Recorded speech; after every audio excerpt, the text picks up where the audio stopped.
ইফতারির টেবিলে প্রত্যেকদিন যদি এইরকমই একটা ইফতার আইটেম থাকে তাহলে বাচ্চা বড় সবাই বলবে যে প্রতিদিন ইফতারিতে এটাই চাই এটাই চাই।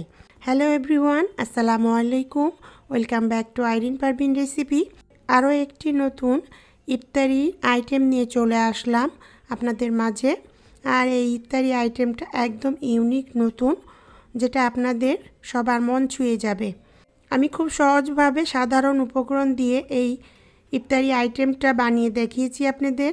আশা করি রেসিপিটা আপনাদের ভালো লাগবে। ভালো লাগলে লাইক, কমেন্ট, শেয়ার করে চ্যানেলটিকে সাপোর্ট করুন। এভাবেই পাশে থাকুন সব সময়। এরকমই আরও নতুন নতুন ইফতারি আইটেম দেখতে চাইলে আমার পেজটিকে সাবস্ক্রাইব, ফলো করে রাখতে পারেন।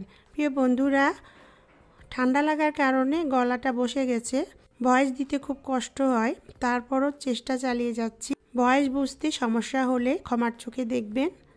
তাহলে চলুন কিভাবে এই ইফতার আইটেমটি বানিয়ে ফেলবো খুব সহজে দেখে নেই। ইফতার আইটেমটা করার জন্য প্রথমে আমি একটা পুর বানিয়ে নিব।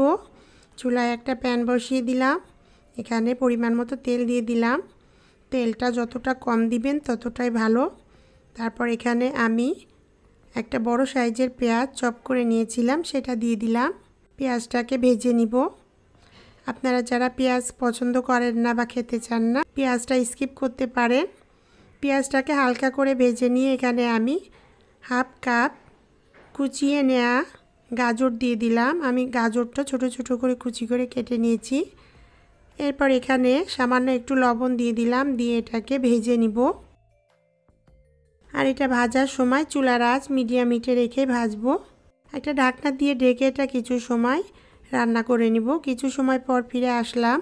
গাজরটা অনেকটাই সফট হয়ে এসেছে, সিদ্ধ হয়ে এসেছে। এখন এই মুহূর্তে আমি কিছু উপকরণ অ্যাড করে দিব।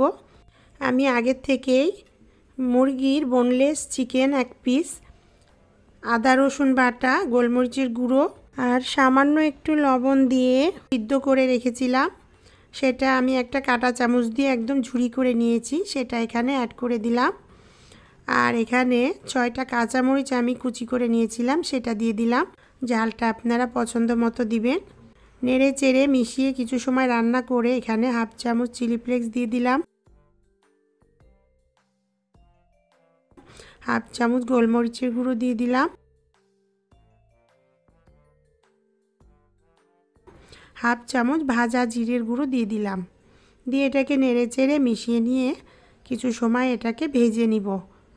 আর অবশ্যই চুলার আঁচ মিডিয়াম হিটে রেখে ভাজবো। এটা কিছু সময় ভেজে নিয়েছি, দেখতেই পাচ্ছেন এটার কালারটা সুন্দর চেঞ্জ হয়ে গেছে। এখন আমি এখানে যে আগের থেকে 4টা বড় সাইজের আলু সিদ্ধ করে একদম গ্রেট করে রেখেছিলাম, সেটা এখানে দিয়ে দিলাম। দিয়ে এই যে পুরটা আছে সেটার সাথে নেড়ে চেড়ে খুব ভালোভাবে মিশিয়ে নিব। খুব ভালোভাবে এটার সাথে মিশিয়ে নিতে হবে, যেন সব কিছু খুব ভালোভাবে মিক্সড হয়ে যায়। আর এই সময় চুলার আঁচ একটু লো আঁচে করে দিয়েছি। টেস্ট করে দেখলাম লবণ কম হয়েছে, তো এখানে আমি আরও হাফ চামচ লবণ অ্যাড করে দিলাম। দিয়ে নেড়ে চেড়ে লবণটা এটার সাথে মিশিয়ে দিলাম। প্রিয় বন্ধুরা, যে যেখান থেকেই আমার রেসিপিটি দেখছেন, রেসিপিটি ভালো লাগলে আমার চ্যানেলটিকে একটা সাবস্ক্রাইব, ফলো দিয়ে দিবেন। যেসব বন্ধুরা আগে থেকে সাবস্ক্রাইব, ফলো দিয়ে রেখেছেন তাদেরকে অসংখ্য ধন্যবাদ, অনেক অনেক ভালোবাসা। এভাবেই সব সময় পাশে থাকবেন, সাপোর্ট করবেন। বেশি বেশি করে শেয়ার করুন ফ্রেন্ডস ফ্যামিলির সাথে। কমেন্টস করে জানান রেসিপিটি আপনার কাছে কেমন লেগেছে। ভালো লাগলে একটা লাইক দিতে ভুলবেন না। এভাবে নেড়ে চেড়ে পুরটাকে খুব ভালোভাবে একটু ভেজে নিলাম। এরপর শেষ মুহূর্তে এখানে আমি কিছুটা ধনেপাতা কুচি দিয়ে দিলাম। দিয়ে এটাও নেড়ে চেড়ে এটার সাথে মিশিয়ে নিলাম। আর মিশিয়ে নিয়ে এটা চুলাটা বন্ধ করে দিয়ে এটাকে রেস্টে রেখে ঠান্ডা করে নিব।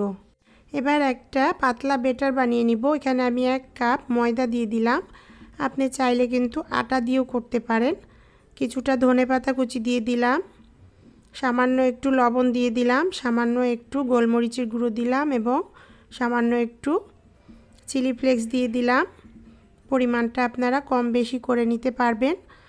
আর অল্প অল্প করে পানি দিয়ে আমি একটা ব্যাটার বানিয়ে নিব। এটাকে একসাথে পানিটা দিব না, অল্প অল্প করে পানি দিব, তাহলে পারফেক্ট একটা ব্যাটার তৈরি হবে। তো ব্যাটারের ঘনত্বটা দেখতে পাচ্ছেন কেমন হয়েছে, এরকম একটা ঘন পাতলা ব্যাটার বানিয়ে নিলাম এবং ব্যাটারটা সাইডে রেস্টে রেখে দিলাম। যে পুরটা বানিয়ে রেখেছিলাম সেটা ঠান্ডা হয়ে গেছে। শেষ মুহূর্তে আমি এখানে 2 টুকরো লেবু রস চেপে দিয়ে দিলাম। আপনারা যদি টকটক ফ্লেভারটা পছন্দ না করেন তাহলে লেবুটা স্কিপ করবেন। তারপর এখানে আমি কিছু লম্বা টুথপিক নিয়ে নিয়েছি। আর এই বাঁশের টুথপিকগুলোর দাম বেশি না, অল্প টাকা দিয়েই কিন্তু 1 প্যাকেট পাওয়া যায়। আমি 70 টাকা দিয়ে 1 প্যাকেট কিনেছি, আর এটা দিয়েই অনেক দিন ধরেই কাজ করে চলেছি, তো এগুলো নষ্ট হয় না। এরপর হাতে একটু তেল লাগিয়ে নিলাম যেন পুরটা হাতে লেগে না যায়। আর পরিমাণ মতো পুর নিয়ে নিলাম, নিয়ে এই যে টুথপিক কাঠিটা আছে সেটার গায়ে লাগিয়ে দিয়ে হাত দিয়ে চেপে চেপে এইরকমভাবে একটা শেপ দিয়ে নিব।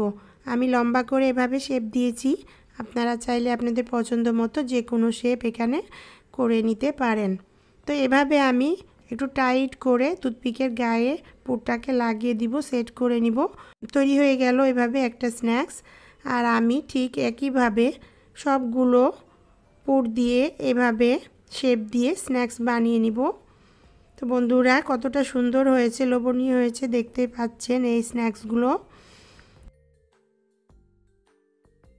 এবার আমি যে ব্যাটারটা বানিয়ে রেখেছিলাম সেটা আবার একটু চামচ দিয়ে নেড়ে চেড়ে উল্টিয়ে পাল্টিয়ে নিলাম। আর যে স্ন্যাক্সগুলো বানিয়েছিলাম সেগুলো এটার মধ্যে দিয়ে এই ব্যাটারে কোট করে নিলাম। তারপর এখানে আমি কিছু ব্রেড ক্রাম্ব নিয়েছি, ব্রেড ক্রাম্বের ওপরে এই স্ন্যাক্সটাকে গড়িয়ে নিব, এই নাস্তাটাকে কোট করে নিব খুব ভালো করে, চেপে চেপে খুব ভালোভাবে ব্রেড ক্রাম্বে কোট করে নিব। আমি এখানে ব্রেড ক্রাম্ব দিয়ে এটা কোট করেছি, আপনারা চাইলে কিন্তু এটা বিস্কুটের গুঁড়া দিয়েও কোট করে নিতে পারেন, কিংবা পাউরুটি গুঁড়া করে নিয়েও কিন্তু এটা কোট করে নিতে পারেন। আবার এটা কিন্তু আপনারা শুধু ব্যাটারে কোট করেও ভেজে নিতে পারেন। তো এভাবে আমি সবগুলো নাস্তায় এভাবে ব্রেড ক্রাম্বে কোট করে নিব, নিয়ে রেডি করে নিব। সবগুলো রেডি করে নিয়েছি, আর এগুলোকে আমি এখন এইভাবে ছড়িয়ে এই প্লেটে করে ডিপ ফ্রিজে রেখে দিব। তবে যেসব বন্ধুদের ডিপ ফ্রিজটা হলো ফ্রস্ট, তারা কিন্তু কাচের প্লেটে রাখবেন না, স্টিলের প্লেটে রাখবেন। আর আমার হলো যেহেতু নন ফ্রস্ট ফ্রিজ, সেই জন্য আমি কাচের প্লেটে করে এটা ডিপ ফ্রিজে রেখে দিব 1 থেকে 2 দিনের জন্য। তো আমি বন্ধুরা 2 দিন পর ফিরে আসলাম। দেখুন এগুলো খুব ভালোভাবে শক্ত হয়ে গেছে, একদম বরফ জমে গেছে। তো এভাবে বরফ জমিয়ে নিয়ে আলাদা আলাদা করে যদি আমরা রেখে দেই তাহলে পারে একটা একটার সাথে গায়ে লেগে যাবে না। যে কোনো সময় 1 পিস বা 2 পিস করে বের করে আপনারা ভেজে নিয়ে খেতে পারবেন। তো আমি এটা ইফতারের জন্য ফ্রোজেন করে রেখে দিচ্ছি। তো আমি এরকম এয়ারটাইট একটা পাত্রে এভাবে একটা একটা করে রেখে দিলাম। আপনারা চাইলে এটা জিপারওয়ালা ব্যাগ বা যে কোনো পলিথিনের ব্যাগে করেও কিন্তু রেখে দিতে পারেন। তো পটে যেহেতু জায়গা বেশি নেয় সেজন্য পলি ব্যাগে করে রাখলে খুব ভালো হয়। তো আমি পলি ব্যাগেও দেখাচ্ছি আপনাদের, এভাবে পলি ব্যাগে ঢুকিয়েও একটা একটা করে সবগুলো আলাদা আলাদা করে রাখতে হবে। দিয়ে এভাবে একটু মুড়িয়ে নিয়ে যদি কোনো একটা এলাস্টিক দিয়ে এটাকে আটকিয়ে দিয়ে আমরা ডিপ ফ্রিজে রেখে দেই তাহলে এটা 1 থেকে 2 মাস খুব ভালো থাকবে। আর এভাবে ফ্রোজেন করে যদি আমরা রোজার শুরুতে রেখে দেই তাহলে পারে ইফতারির সময় বের করে আমরা ভেজে ইফতারি টেবিলে পরিবেশন করতে পারি। আমরা যারা হাউসওয়াইফ প্রত্যেক দিন নিত্য নতুন ইফতারি আইটেম বানিয়ে বানিয়ে কিন্তু আমরা এই ইফতারি টেবিলে পরিবেশন করতে পছন্দ করি, এবং পরিবারের সবাই কিন্তু নতুন নতুন ইফতারি আইটেম খেতেও খুব পছন্দ করে। তো এভাবে যদি আমরা অবসর সময়ে বানিয়ে বানিয়ে ডিপ ফ্রিজে সংরক্ষণ করে রেখে দিই তাহলে পরে এক এক দিন এক এক রকম আইটেম বের করে আমরা ভেজে পরিবেশন করতে পারি। তো বন্ধুরা, আমি কিছুটা এই স্ন্যাক্স ভেজে আপনাদের দেখাচ্ছি। চুলায় আমি প্যানে একটু বেশি করে তেল দিয়ে দিয়েছি, আর এগুলো একটু বড় বড় হয়ে গেছে, তো তেল বেশি লাগবে এবং প্যানেও বেশি জায়গা লাগবে। তো আমি এখানে 3 পিস স্ন্যাক্স দিয়ে দিলাম, দিয়ে তেলে ভেজে নিব। আর যেহেতু এটা লেয়ারটা হলো ব্রেড ক্রাম্ব দিয়ে করা, তো চুলার আঁচ একদম লো ফ্লেমে রেখে ভাজতে হবে, তাহলে পরে খুব মুচমুচে ক্রিস্পি হবে। তো আমি ওপর থেকেও কিছু তেল উপরে ছড়িয়ে দিলাম, দিয়ে ওপরের লেয়ারটাও একটু শক্ত করে নিলাম। তো এভাবে এক পিসটা ভাজা হয়ে গেছে, আমি আস্তে করে উল্টিয়ে অপর পিসটাও গোল্ডেন ব্রাউন কালার করে ভেজে নিব এবং মুচমুচে ক্রিস্পি করে ভেজে নিব। তো এভাবে সবগুলো স্ন্যাক্স আমার ভাজা হয়ে গেছে, আমি এগুলোকে উঠিয়ে নিলাম, নিয়ে একটা টমেটো সসের সাথে পরিবেশন করে দিলাম। আপনারা ইফতারির টেবিলে কিন্তু এভাবে বানিয়ে সবার প্লেটে যদি একটা করে স্ন্যাক্স দিয়ে দেন, যে কোনো চাটনি বা সসের সাথে খেতে অসাধারণ লাগে।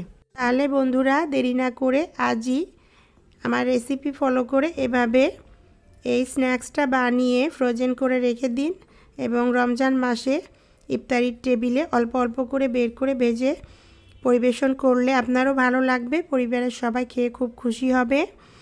আর যদি রেসিপিটা আপনাদের ভালো লাগে তাহলে বেশি বেশি করে শেয়ার করবেন, কমেন্টস করে জানাবেন আপনার কাছে রেসিপিটা কেমন লেগেছে। আবার দেখা হবে এরকমই নতুন কোনো রেসিপির সাথে। আল্লাহ হাফেজ।